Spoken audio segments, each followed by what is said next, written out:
The drills are heating up on the field for the players of the LA Force, and soon the temperatures will too as the team kicks off the season.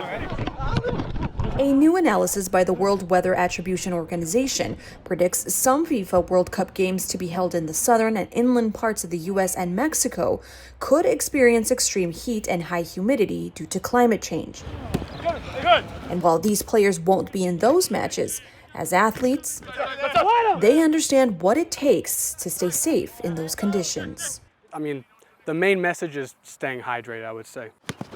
You have to at least hydrate 48 hours and consistently throughout the week just so you're in shape. Failing to do so can quickly put a strain on the body. When it's hot, I mean, dry mouth, exhaustion.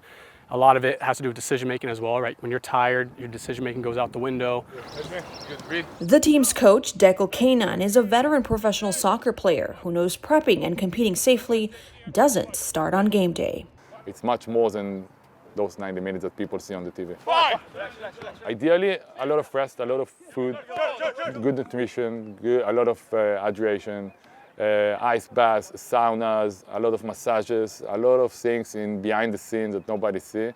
And for those cheering on the athletes, it gets pretty warm in the bleachers as well, so I would also say bring your own water, a hat if you need it.